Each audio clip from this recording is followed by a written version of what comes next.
Today we are joined by Professor Mark Pearson, and we'll be talking through ethics and ethical issues in relation to social media. So Mark, what are the different levels of ethics that apply to social media? Well, Susan, different researchers would classify them in different ways. I like to look at it at three levels: the individual moral or personal ethical level, the ethics of a particular workplace, because sometimes there are certain expectations there within a newsroom or within a consultancy, and thirdly, an industry-based ethics approach, because there are different codes of ethics or codes of practice that apply across industries. So if we work through them one at a time, from that personal perspective, I really like to start there, because I think a journalist or a public relations practitioner first needs to explore their own moral compass or their own personal framework for ethics. Where are they drawing their moral decisions from? And many of the students doing the course will come from other countries, or they might attend a particular church or religion devoutly. So for them it's pretty easy. If they're a Muslim or a Christian or a Buddhist or a Hindu, they are coming at it from a particular religious ethical perspective. And each of those religions has a code that applies to people personally. Others may not be attached to any particular religion. They might have come from maybe a secular family. They may see themselves as more political or agnostic or atheist. But I would suggest to those people that there is still a basic source code, a source moral code that they're drawing upon. For most of them, that code would involve things like not deceiving other people, not being unnecessarily unkind to others, not saying things that they shouldn't say that might cause people harm, not stealing from other people. And these actually lead in to the various professional codes. And so it's important that students think about that. If they are secular, well, they're actually drawing then upon the morals of society. And in this society here in Australia, you don't have to scratch the surface very far to find that while it's secular, it actually draws on strong Christian traditions through history. It wasn't that long ago that the ecclesiastical courts, the church courts, were deciding on things like defamation. And what it means is that while they might think they've got a secular moral code, they're actually drawing upon basic Christian principles in their own lives. But I think that self-discovery is very important. The next level is the level of what we would call a workplace ethics. And in journalism, for example, there are actual special codes of conduct that some media organisations have that apply to their own journalists' work. One that springs to mind is the Age newspaper, or digital organisation now, the Age Code of Conduct, which has a set of principles that journalists there are expected to follow. But almost all organisations now that journalists or public relations practitioners belong to, at the very least, do have a corporate social media policy.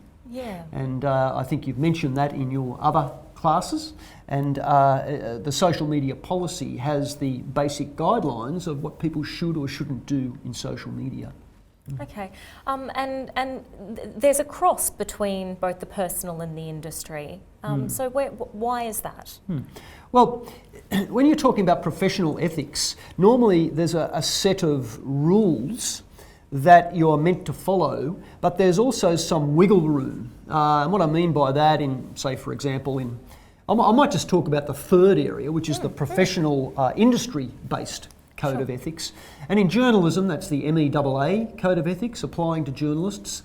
But also there are industry-based ones like the Commercial Radio Code of Conduct, the Australian Press Council's Statement of Principles, and in public relations, the PRIA's Code of Ethics.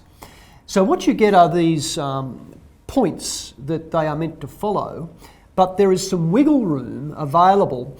In journalism, it's if the overriding public interest would take precedence over perhaps breaking one of the elements of their code.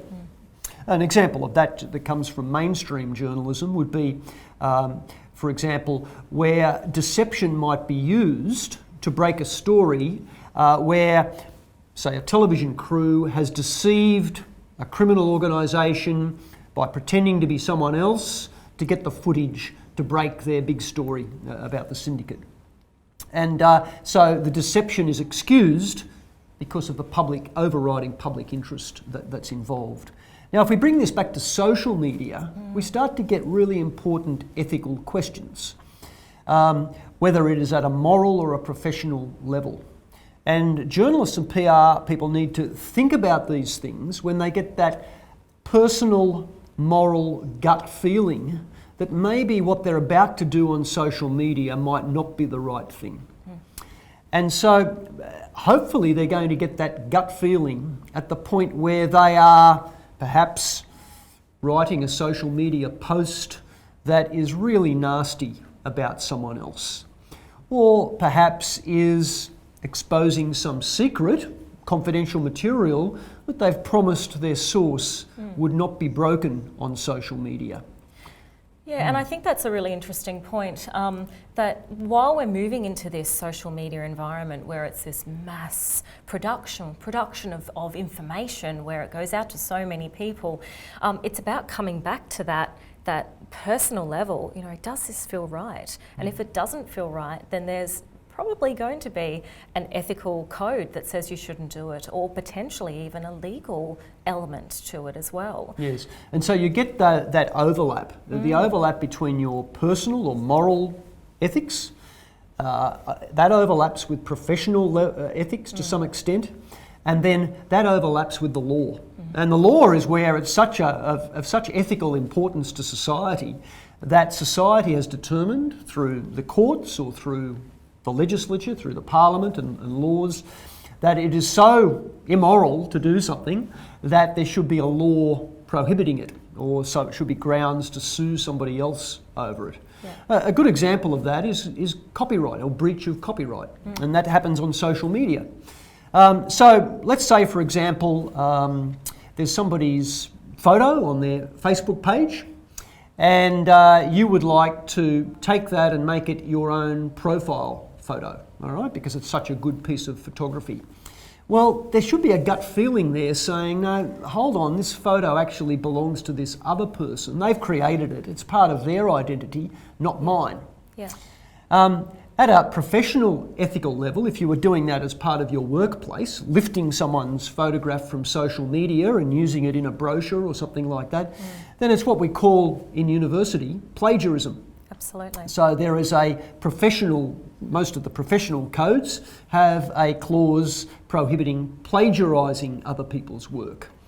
And then at a legal level, that third level up, there's the overlap with copyright law, the breach of their copyright, because they were the person who took the image, they own the copyright in that image, and it's basically infringing upon their rights, which they can sue over if you breach their copyright. So there are overlapping areas, right from the personal moral through that second area of the workplace ethical code with their code of conduct, through to the professional ethical codes of practice, and right through to the law itself. Yeah, and I think copyright is a really good example to use there, but it does apply to other areas of social media use in public relations and journalism, not just the copyright. And I think it's a really important fact to point out that if we use that as an example in the way, you know, lifting an image from the personal to the professional and then right up to the legislation element as well, you can apply that across every other ethical dilemma that we might have.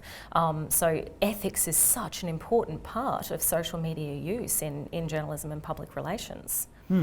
Yeah, another one is that deception area that I mentioned. So it might be, we know that if we take on some other persona and pretend to be someone else, then we're actually deceiving the person that we're dealing with. At a simple level, morally, we just probably wouldn't normally do that.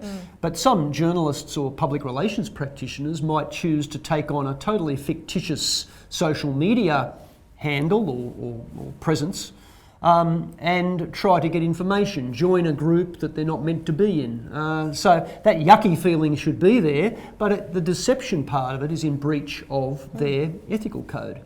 Now, to take it to the legal level, if they're actually doing that and getting some financial reward out of it, or perhaps they're misleading and deceiving people as part of their work, that might be in breach of a consumer law because they're acting on behalf of their company in doing that, or it could be actually criminally fraudulent, the behaviour they engage in. So ethics and law are an interesting area, and I'm looking forward to the students examining it in much more detail. Absolutely, and thank you very much for joining us today to discuss this very important issue. A pleasure.